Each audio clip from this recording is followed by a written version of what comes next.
A partir de agora, você reza refletindo o Evangelho do Dia, com Monsenhor Lucas Batista.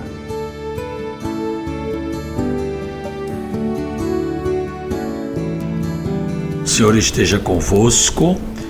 Proclamação do Evangelho de Nosso Senhor Jesus Cristo, segundo São Lucas.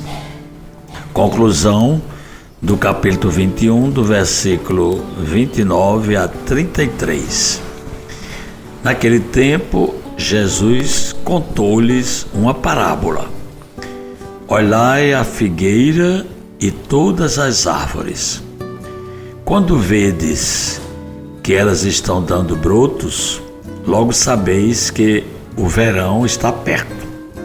Vós também, quando verdes acontecer essas coisas, ficais sabendo que o reino de Deus está perto. Em verdade eu vos digo, tudo isso vai acontecer antes que passe esta geração. O céu e a terra passarão, mas as minhas palavras não hão de passar. Palavra da salvação. Caríssimos ouvintes da 91.9 do nosso YouTube e do nosso Instagram, estamos justamente no penúltimo dia do ano litúrgico. Amanhã a gente encerra, porque no domingo próximo já é o novo ano para a igreja, que a gente intitula Tempo do Advento, de esperança, de chegada. Então nós não vamos desanimar diante de situações difíceis, mas vamos sempre atender às palavras de Jesus, porque Ele mesmo disse que tudo passará, mas as minhas palavras não passarão, até que não tenha se cumprido a última letra, o J, o I. Então, meus irmãos, nós estamos ouvindo esse discurso de Jesus. Ele está no templo de Jerusalém, falando. E depois que ele nos chamou a atenção para a destruição da cidade de Jerusalém e do templo, ele também nos alerta para os últimos dias, o final dos tempos, a chegada do reino definitivo de Deus, a salvação para todos. Então, o mais importante para nós é a oportunidade de salvação que nos é oferecida. E a gente tem que saber distinguir esta chegada. Jesus aproveitou para contar uma parábola. No final do discurso ele conta essa parábola, que é possível a gente aplicar à queda de Jerusalém e também ao julgamento final, que é a parousia, isto é, a volta de Jesus.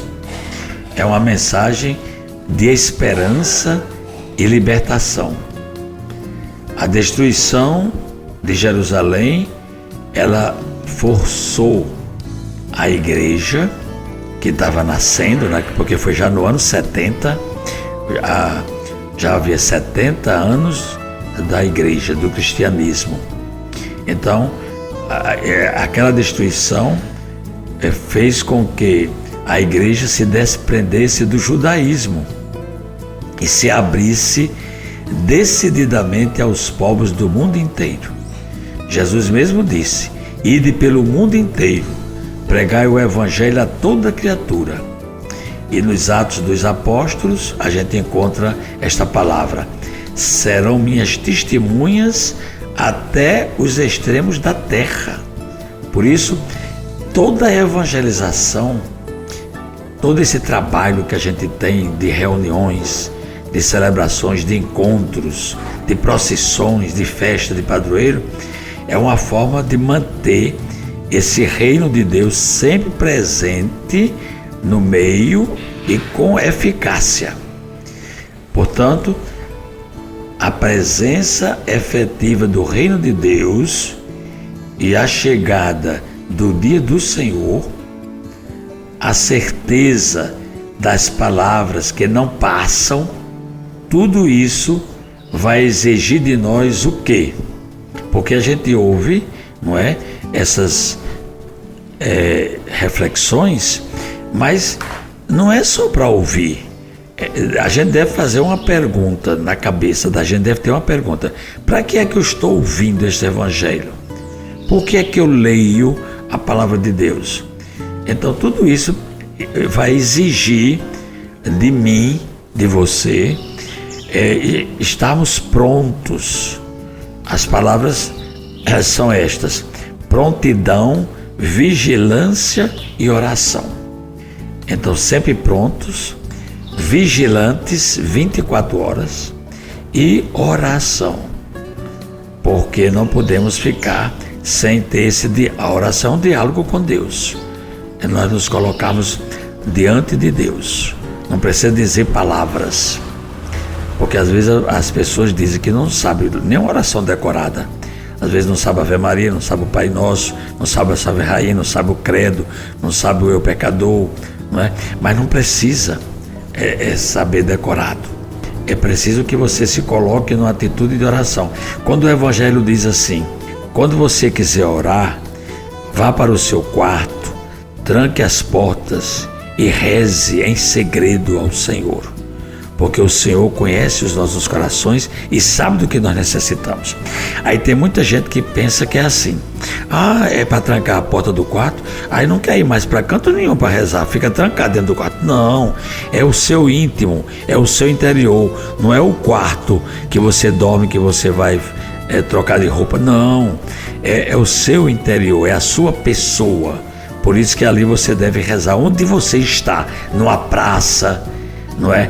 Numa multidão, numa avenida, no comércio, na praia. Eu rezo na praia, caminhando e rezando meu terço. Então veja como a gente pode entender as palavras de Jesus, né? Essas palavras continuam vivas e atuais, e elas são poderosas, e nós precisamos, meus irmãos, dessa influência de Deus, e precisamos também de entregar nossa vida pelo anúncio do Evangelho. A gente tem que fazer tudo no mundo para que o Evangelho chegue até aquela pessoa que nunca ouviu falar. Então eu chego com a minha palavra, com o meu ensinamento, e assim a gente vai melhorando a realidade do mundo. Eu tenho aqui a palavra de São Gregório. Ele diz assim: as predições feitas até aqui, que Jesus fez no Evangelho, dizem respeito aos condenados. As palavras de consolação que vão a seguir miram os eleitos. Por isso que diz assim: quando começarem, pois, a suceder estas coisas, erguei-vos, levantai as vossas cabeças, porque está próxima a vossa libertação. Olha aí que coisa bonita está dizendo São Gregório. E Eusébio de Cesareia, que viveu de 265 a 340, ele foi bispo dos primeiros séculos e personagem da história da igreja. É considerado o pai da história da igreja. Seus escritos, os primeiros relatos da história do cristianismo primitivo. Então, o que é que ele diz? Eu vou concluir com as palavras de Eusébio de Cesareia. Ele diz assim: passadas as coisas corpóreas, hão de suceder as inteligíveis e celestes, isto é, o domínio daquele mundo que nunca se há de acabar, e nele cumprir-se-ão aquelas promessas outrora feitas aos eleitos. Quando começarem, pois, a suceder estas coisas, erguei-vos, porque está próxima a vossa libertação. Ao se cumprir todas estas coisas que o próprio Senhor prometeu, recobraremos o ânimo, nós que estávamos abatidos, e ergueremos a cabeça, os que estávamos humilhados, porque a redenção que tanto aguardávamos e que mesmo era esperada por todas as Escrituras, finalmente chegou. Olha aí, e assim a gente conclui com o Evangelho de hoje. Jesus diz: cuidado para que vossos corações não fiquem pesados pela devassidão, pela embriaguez e pelas preocupações da vida, e não se abata repentinamente sobre vós aquele dia, como um laço, pois ele sobrevirá a todos os habitantes da face de toda a terra. Ficai acordados, porque orando em todo momento, para terdes a força de escapar de tudo o que deve acontecer e de ficar de pé diante do Filho do Homem. Durante o dia, Jesus ensinava no templo, mas passava a noite ao relento no monte chamado das Oliveiras, e todo o povo madrugava junto com ele no templo para ouvi-lo. E assim também nós. Palavra da salvação. E agora, irmãos, rezemos a oração dizendo: levantai, Senhor, nós vos pedimos o ânimo dos vossos fiéis, para que, fazendo frutificar com solicitude a obra da salvação, recebam maiores auxílios da vossa paternal bondade. Por Cristo nosso Senhor. Amém. Concluímos o sermão sobre os fins dos tempos de Lucas 21, versículo 29 a 33. Você ouviu o Evangelho do Dia, com Monsenhor Lucas Batista.